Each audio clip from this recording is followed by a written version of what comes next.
What's a good word, y'all? DKB here. So, are the New York Jets being hoodwinked, bamboozled?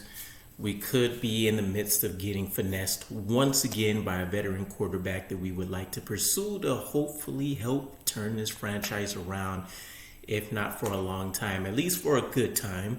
And there are some legitimate concerns. We mentioned this a little bit on the Jets Flight Squad podcast and Derek Carr and his situation. So if we want to go back and think about some of the progress that's been made in terms of him potentially signing with the new team, we have to remember that the Raiders at one point were not willing to allow him to visit anybody. They ended up retracting that and saying that they would allow visits that Derek Carr can pretty much initiate as long as trade agreements were already in place. And the only team that was actually able to go and do that was the New Orleans Saints. And so I think a lot of that has kind of been forgotten about in recent memory, because it seems like in the Derek Carr race, the New York Jets and the Carolina Panthers have been kind of the focal points and the people that we assumed were kind of in the number one and number two place in terms of acquiring his rights.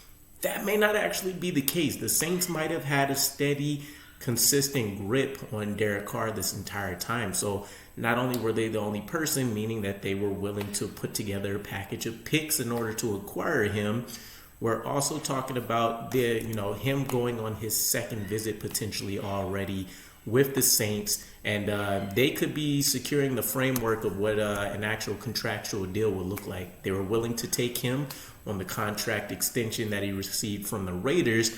It benefits them more so this time around because he was actually going to get paid a little bit more on that Raiders contract. He opted to negotiate his own deal. So what does all of that mean?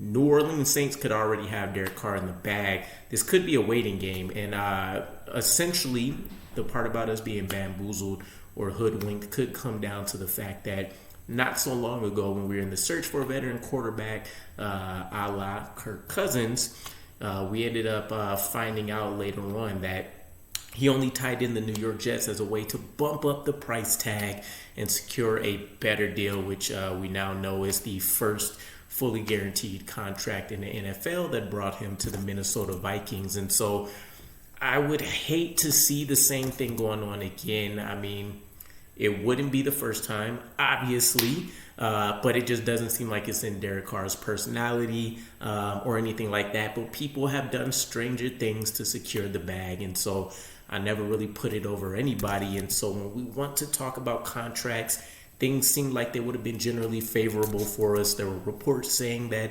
he's only expecting about $35 million a year realistically, which is definitely a far cry above, below what we would have had to spend to acquire an Aaron Rodgers, for example. And even recently, Spotrac has projected a $37.7 million contract, potentially on the high end based on what we've heard. And that would make him the ninth highest paid quarterback in the NFL in terms of average annual value.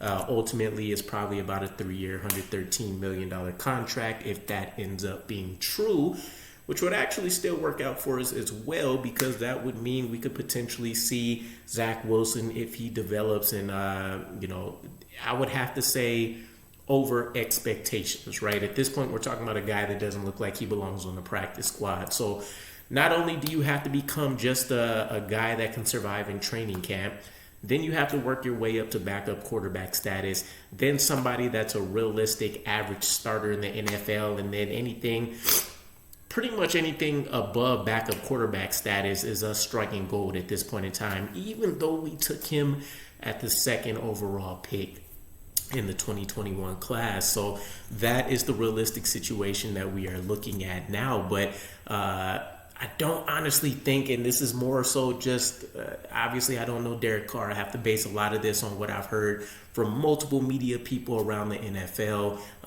and how Joe Douglas has perceived Derek Carr as well. I don't get the vibe that that's what would happen here, but I do find it interesting that the New Orleans Saints and not the New York Jets could be in the driver's seat. So Let me know what your guys' thoughts are. Who do you think, what's your rank in order of the teams? Derek Carr probably has highlighted as who his number one option is and who's the worst case scenario for him. Keep in mind, everybody's kind of standing on a tightrope as we wait for Aaron Rodgers, who, quote unquote, is ready to make a decision sometime soon.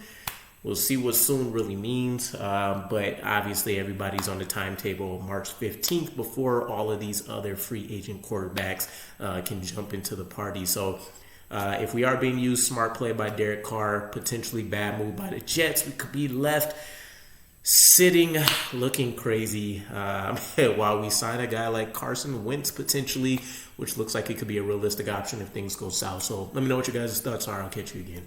Peace.